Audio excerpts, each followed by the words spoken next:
Today I'm looking at this old Husky 1500 PSI pressure washer that I picked up at Home Depot maybe about 8 years ago or so. Not sure exactly how old it is, but I've had it for a while. And this spring when I brought it out and started using it, I noticed it seemed like it really wasn't developing full pressure, and it seemed to be leaking out of the bottom here. So I assume somewhere inside something's cracked or loose or something.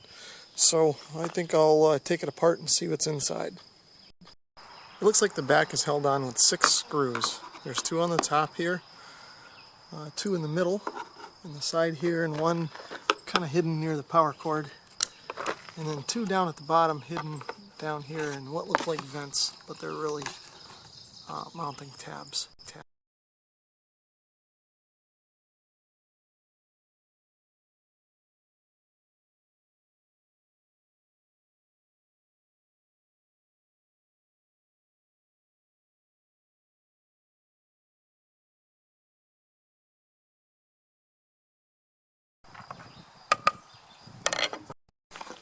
Okay, so I've got the screws loose, and I'm just going to pry the back off here. Well, actually it looks like the front is what comes off, not the back. Okay, so looking inside the unit here, down in the bottom where it's been leaking, you can kind of see the inlet tube is plastic, and then it bolts up to the pump housing and whatnot, whatever's in here. And I'm just kind of looking it over, and I don't see any evidence of cracking or anything like that. Okay, so I've hooked up the water, the hose, in the back here, and I've got no electricity. I don't have the thing plugged in or anything, so it's not powered. And then I put the spray nozzle back on it so that the outlet tube was blocked, and you can see the water is leaking out of here, which I presume is the pressure switch or the pressure sensing mechanism. Okay, so it looks like the best way to take this thing off is to remove these 4 screws here that hold on this entire mechanism, and then the outlet body, the pressure sensor, and the switch should all come out as one unit.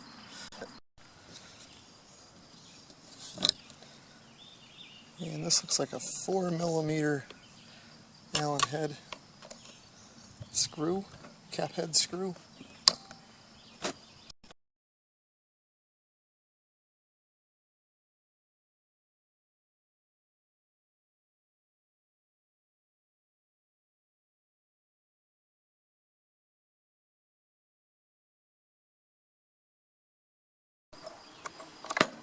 Okay, the last screw, and then that all comes out.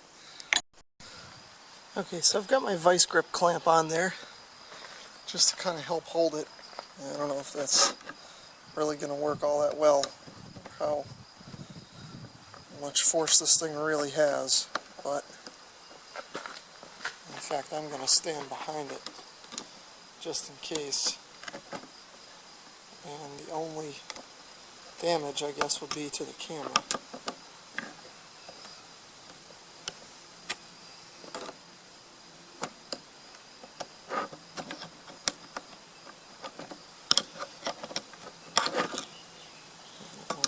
Stick my hand in front of it too much, but I can't leverage it from the back. There you go. And it doesn't seem like there's too much force pushing out on that. So I guess I was probably, well, yeah, I guess I was worried for nothing. That seems like it's not an issue. Okay, so that seems fine, unless there's some hidden force in there that I'm not thinking about. I'm just going to push on this a little bit, just to see if anything breaks free. There we go. Okay, so that came out. No force on that, so no worries. Okay, so after doing a little bit of research, it looks like this assembly is available online for about $9. I'm not sure if any of the individual pieces are, but I assume not. I assume you can just buy the replacement kit. And then these things, the one-way valves is what they're called, these are available as a kit of 6 of them for $16. So there's a few more in here. I'm not sure if they're on the other side of this thing or somewhere else in here, but there's a few more of these in the machine somewhere. Okay, I'm back looking at the pressure washer here, and it's been a couple of weeks, but my parts finally arrived. I've got the new check valve kit, and I've got the valve pocket assembly is what they ended up calling it on the website. As a first point of comparison, I noticed that on the new unit, the spring compression is a little bit less than on the old unit, and it looks like that's adjustable by turning this nut using a 13 millimeter wrench. So I think what I've got to do is hold this end in place and then just spin it with the wrench.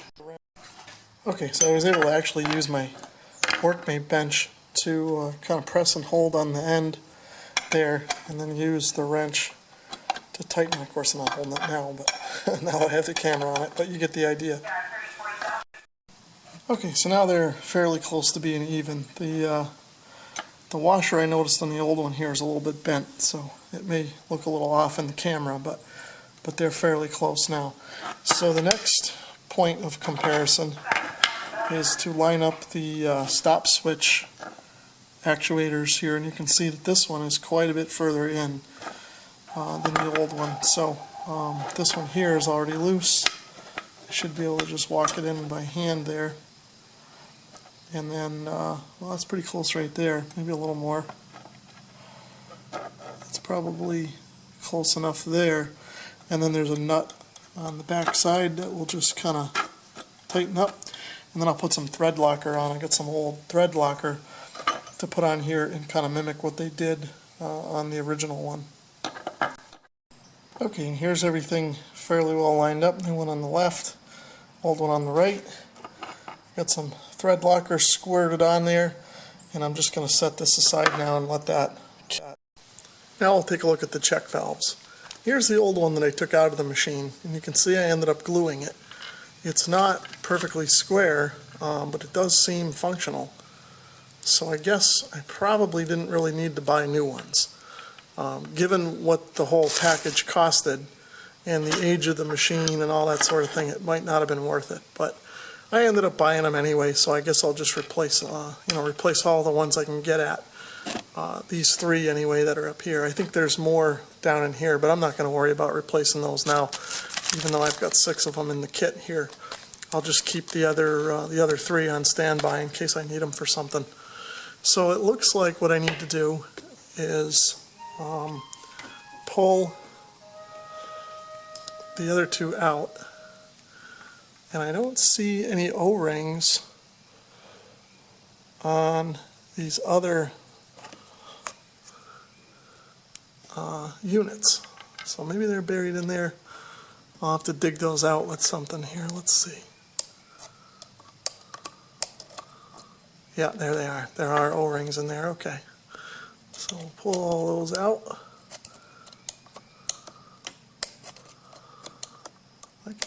Get this one. It's tough. There it goes. It flew over to the side. And then this one over here. Okay. So I'll try not to mix those up with the new. I've got the new check valve here, and I'm going to put the O-ring on the end of it. You can see there's sort of a step down area on the end, and this should snap onto that. Okay, try this again. I got a little WD-40, just a tiny bit in the bore, and I put a little on the O-ring with my finger. And it seems to be not helping, I guess. Try this one more time.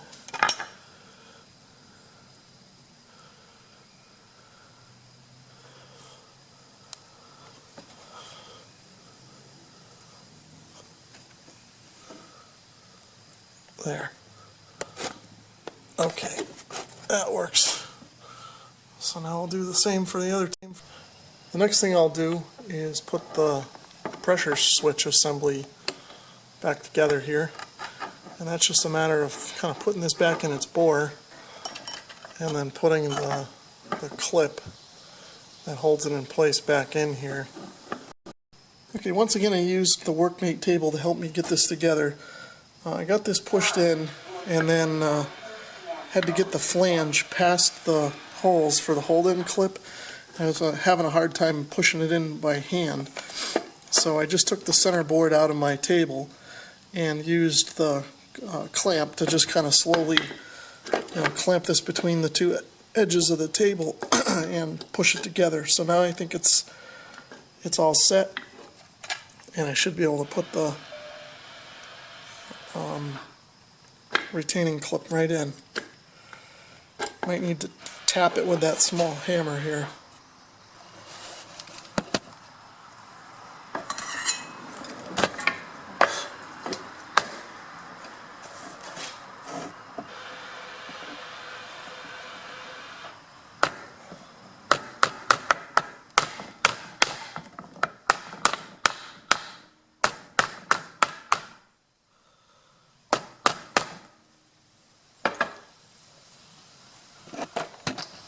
Okay, so as you can see, that's all seated in there. I guess now I'll bolt up the manifold here again.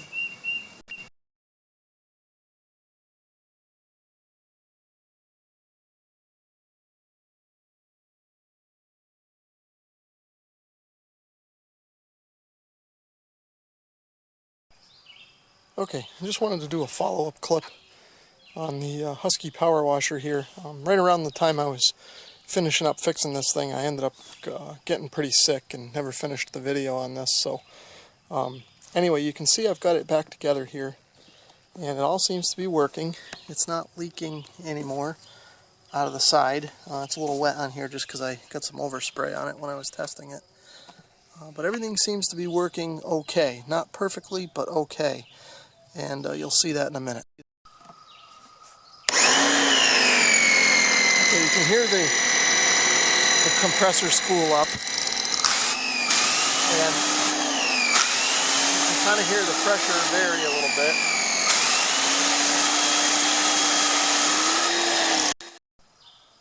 Okay, so as you saw in the video there, it seemed to work okay. There was plenty of pressure, but when releasing the trigger on the wand, the machine doesn't automatically shut off. And it's actually been doing that since it was about a year old. I thought maybe this repair would fix that problem too, but obviously it hasn't. So there's either something else wrong with it, or there's an adjustment in there that needs to be made. But at this point, since it's more or less functional, I'm not going to worry too much about it. I've been using it that way for years anyway. So I'm just going to call it done and move on to the next project. Anyway, thanks for watching, and hopefully this video was helpful.